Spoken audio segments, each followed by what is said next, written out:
Hello मित्रांनो, आज आपल्याला डेरिव्हेटिव्ह करायचा आहे तो एक्सपोनेन्शियल आणि लॉगरिथमिक फंक्शनचा. ओके, पहिल्यांदा पाहू आपण derivative of exponential function.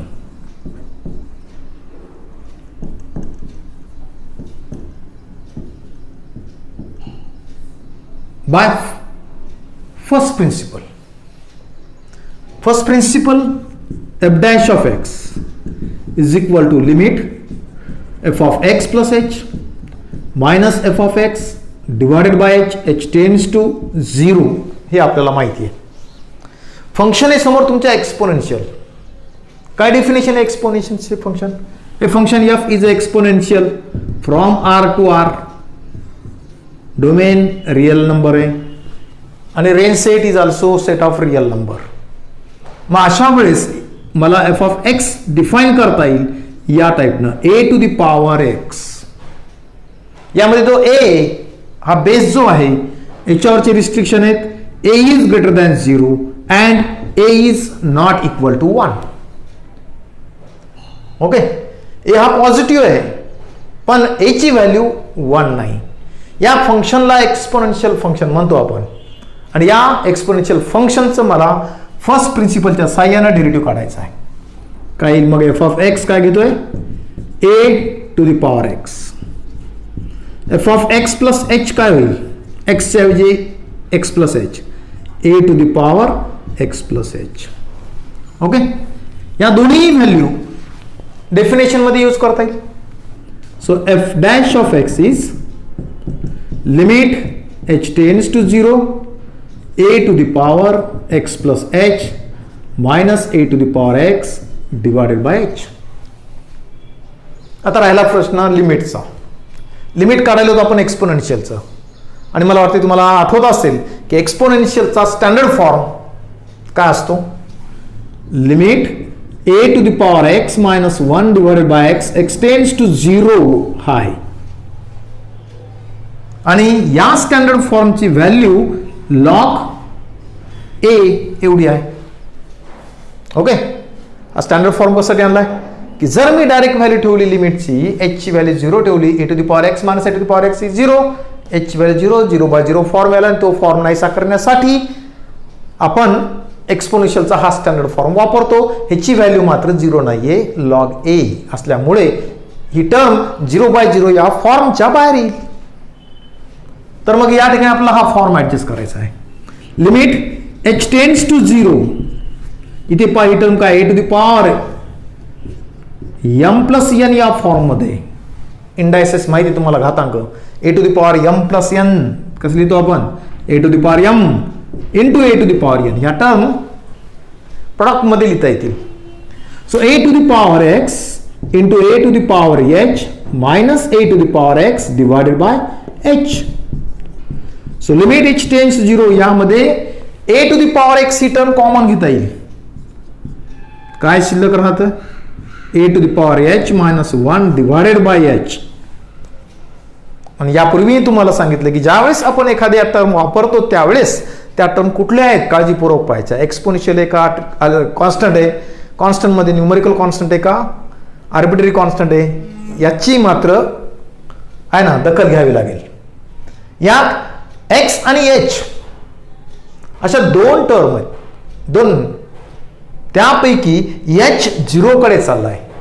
H tends to 0 म्हणजे एच व्हॅरी व्हायला लागलाय, म्हणजे एच हा व्हेरिएबल आहे आणि एक्स ही टर्म ॲज ए कॉन्स्टंट ट्रीट करायची.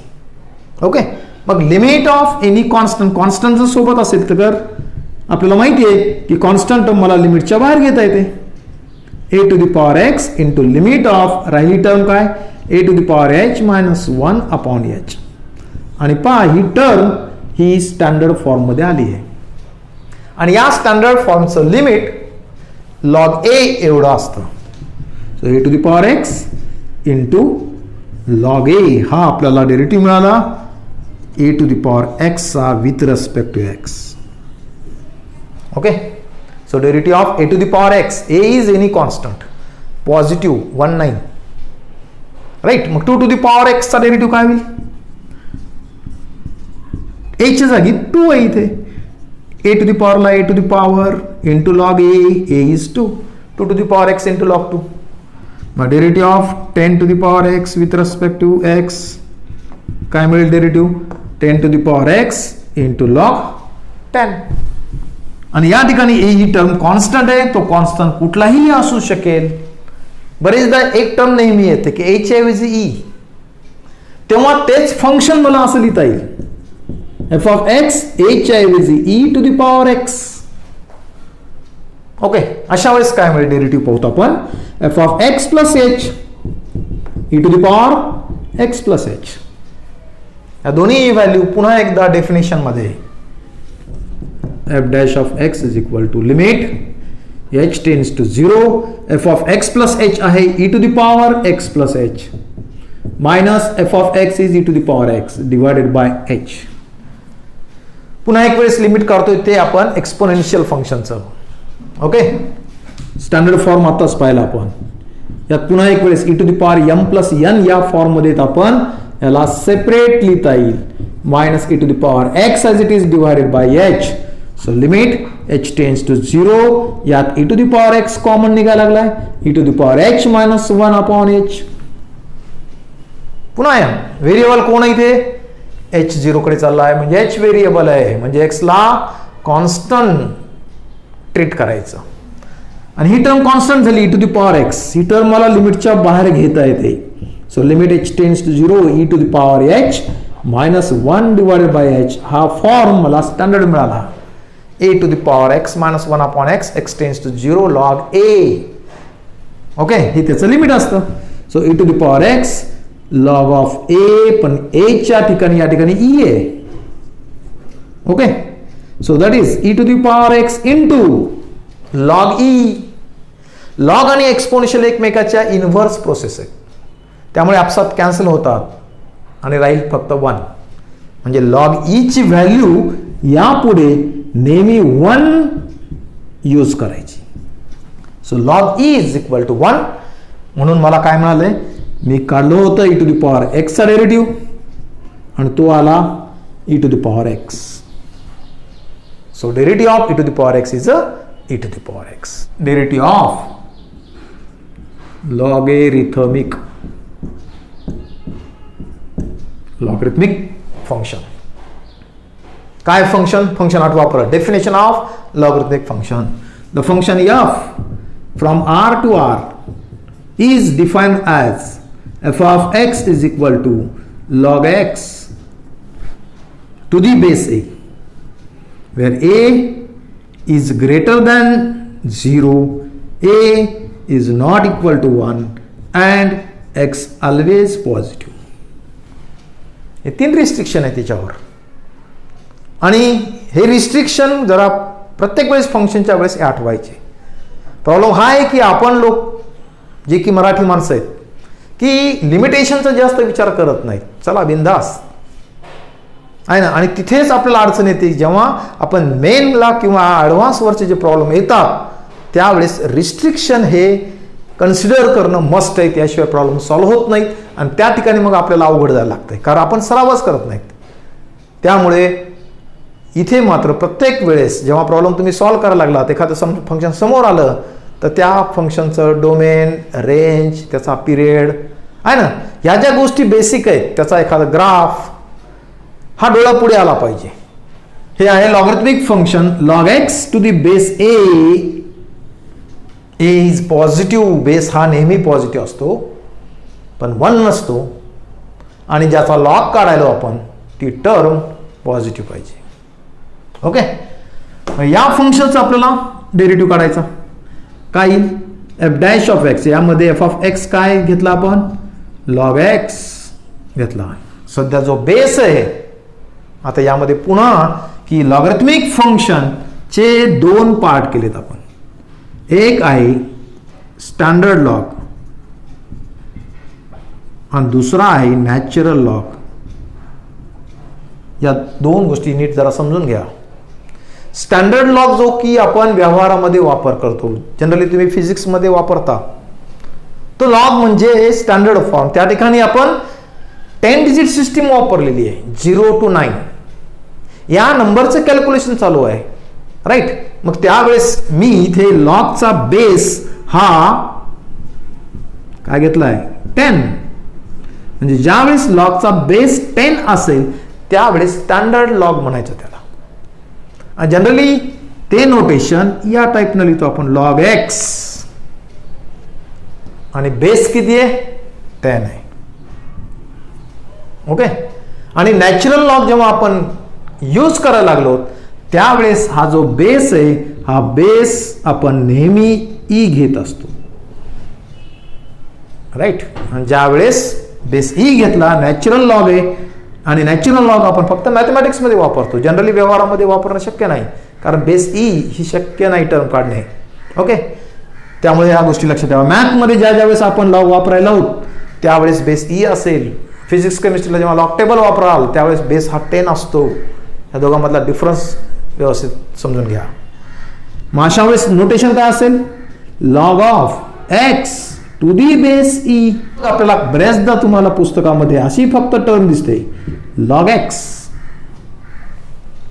याचा बेस लिहित नाहीत आपण. आणि ज्या वेळेस बेस लिहिला नाहीये याचा अर्थ त्या ठिकाणी बेस हा ई आहे असं गृहीत धरायचं. काही जर पुस्तकं तुम्ही पाहू लागला त्यामध्येच हे नॅचरल लॉग LN एक्स असा लिहिलेला आहे. एल म्हणजे लॉग, एन म्हणजे नॅचरल लॉग ज्याचा बेस ई आहे, LN ऑफ एक्स.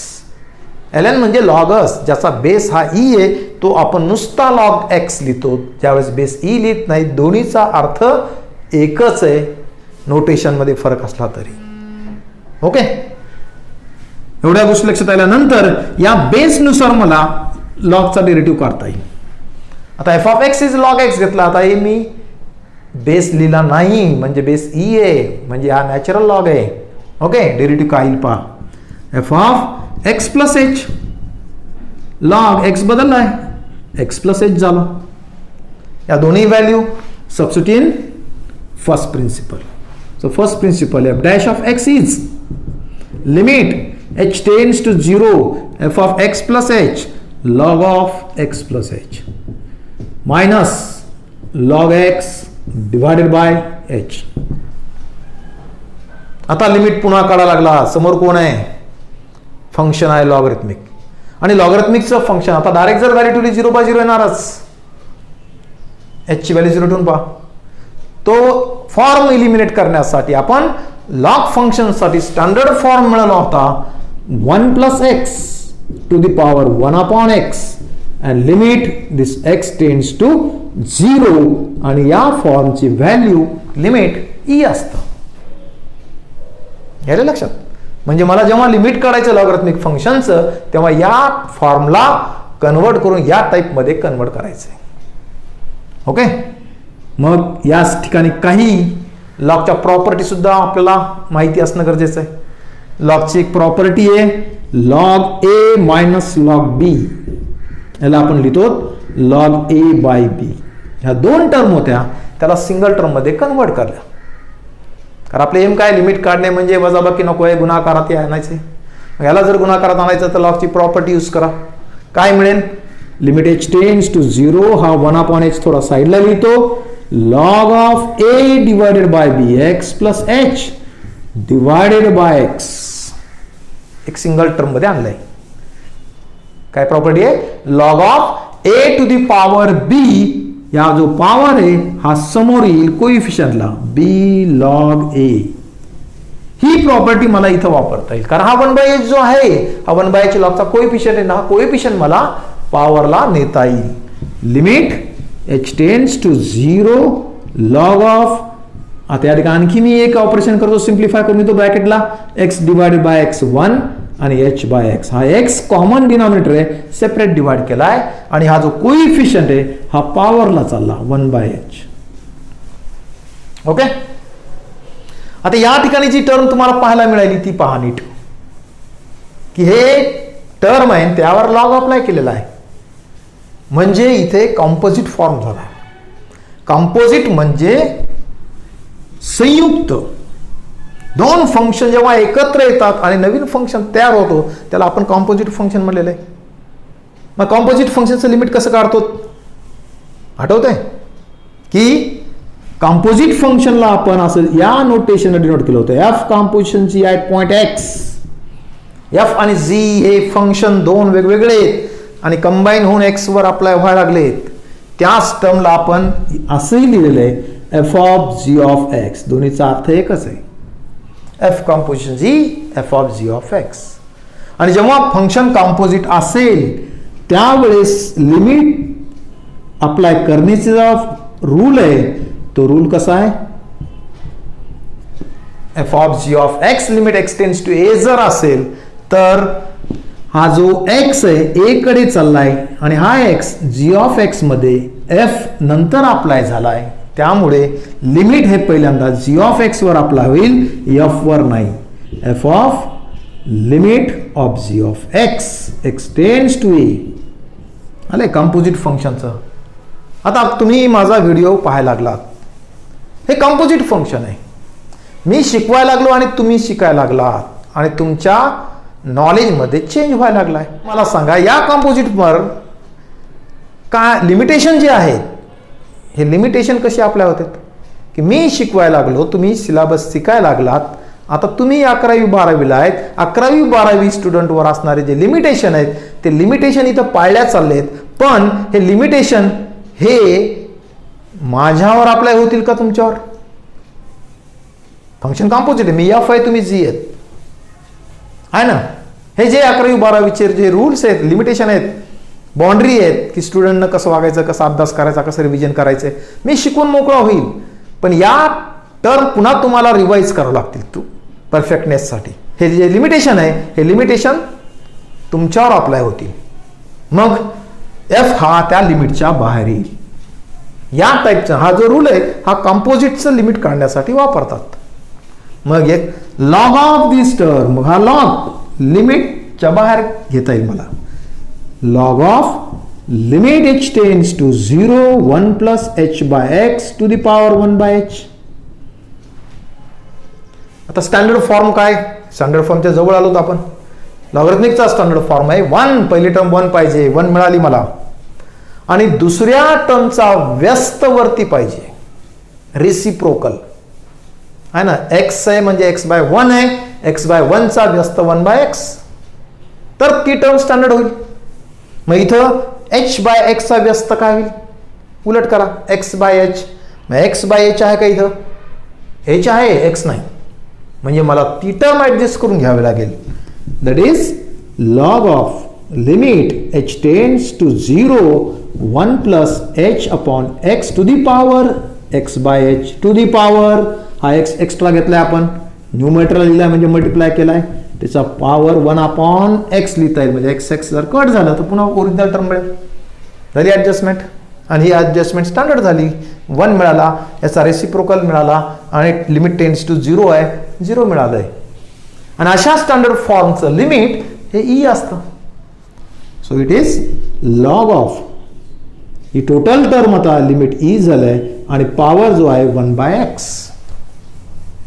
ओके, पुन्हा आता वापरलेली मी प्रॉपर्टी वापरते लॉगची. Log a to the power b, b log a, हा पॉवर पुढे येईल लॉग एक्स, सॉरी हा पॉवर पुढे आला आणि या ठिकाणी 1 अपॉन एक्स लॉग ई मिळेल, आणि लॉग ई ची value 1. So 1 upon x is derivative of कोणतं फंक्शन आहे, लॉग एक्स. मग derivative of log x with respect to x is equal to 1 upon x असतं. हे पाठ करता पण तुम्ही लक्ष देत नाहीत की इथं बेस काय आहे, बेस ई आहे. नॅचरल लॉगचा डेरिव्हेटिव्ह 1 बाय एक्स आहे, आणि जर तो नॅचरल नसेल तर मग काय करावं लागेल. आता बेस मी बदलतोय, समजा बेस मी कुठलाही घेतोय, 2 घेतला, so f of x to the base 2. f of x plus h काय होईल, log of x plus h to the base 2. Okay, या दोन्ही व्हॅल्यू यूज करतोय डेरिव्हेटिव्ह मध्ये. डेफिनेशन काय, f dash of x is equal to limit h tends to 0, f of x plus h म्हणजे log of x plus h to the base 2 minus log of x to the base 2 divided by h. पुन्हा एकदा आपण जो derivative काढालो, derivative म्हणजे limit काढायला लागलो लॉगरिथमिकचं, म्हणजे आता जो फॉर्म आपण स्टँडर्ड ऍडजस्ट केलाय तोच फॉर्म मला इथं ऍडजस्ट करायचा आहे. ओके, पहिली प्रॉपर्टी काय, लॉग ए मायनस लॉग बी. लॉग ए बाय बी हा 1/h थोडा साईडला घेतला आणि log of x plus h divided by x. Base दोन्हीचा 2 आहे, बेस ॲज इट इज. पुन्हा लॉगची दुसरी प्रॉपर्टी वापरायला होत, power is coefficient. So limit h tends to 0, this log of हा x कॉमन डिनॉमिनेटर आहे, सेपरेट डिवाइड केला 1 plus h by x to the power 1 upon h to the base 2.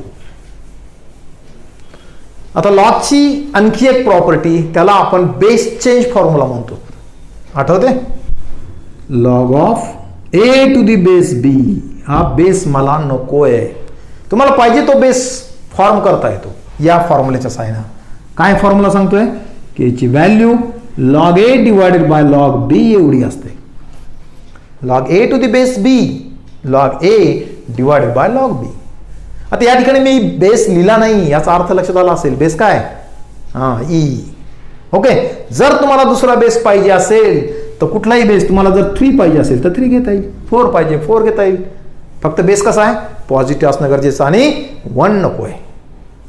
या 2 गोष्टी लक्षात ठेवता. बाकी कुठलाही बेस तुम्हाला यूज करता येईल, पण मॅथमध्ये आपण जेव्हा काहीच लिहित नाहीत त्यावेळेस बेस हा ई असतो, ही लक्षात राहू द्या. ही प्रॉपर्टी मला इथं वापरता येईल, log a to the base b. Okay, कसं लिहिता येईल मला, limit h tends to 0 log of 1 plus h upon x to the power 1 by h divided by log 2. आता इथं डिव्हिजन आलंय आणि या डिव्हिजन मध्ये डिनॉमिनेटरची टर्म ही कॉन्स्टंट आहे. 2 constant, log 2 is a constant, आणि कॉन्स्टंट लिमिटच्या बाहेर मला घेता येईल. So it is 1 upon log 2 limit h tends to 0 1 plus h upon x to the power. याचा स्टँडर्ड फॉर्म मला मिळवायचा आहे, h अपॉन x चा व्यस्त x अपॉन h. पण x ही टर्म इथे नाहीये म्हणून आपण ऍडजस्ट करायला x मल्टिप्लाय केल्यामुळे त्याच्या पॉवरला 1 बाय x लिहावं लागेल, म्हणजे डिवाइड करायला होते x. 1 upon log 2 as it is. आणि या स्टँडर्डचं लिमिट काय असते, log e to the power 1 by x. ठीक आहे, पुन्हा लॉगची प्रॉपर्टी यूज करता येईल. इथं मला log a to the power b हा 1 बाय x मला पुढे आणता येईल, and that is 1 by log 2 तो constant as it is, 1 by x पुढे आला इंटू लॉग ई, आणि लॉग ई ची व्हॅल्यू ही 1 असल्यामुळं इलिमिनेट. काय आन्सर आलं मग, log x derivative of log x to the base 2 with respect to x is 1 upon x into log 2. आलं लक्षात, एक्सपोनेन्शियलचे a to the power x याचा डेरिव्हेटिव्ह आपण काढलाय, a to the power x, e to the power x चा derivative a to the power x, आणि log मध्ये log x चा derivative 1 upon x असतो, पण बेस e असताना, आणि बेस जर वेगळा असेल तर या टाईपनं मला डेरिव्हेटिव्ह काढावं लागेल. Okay, bye.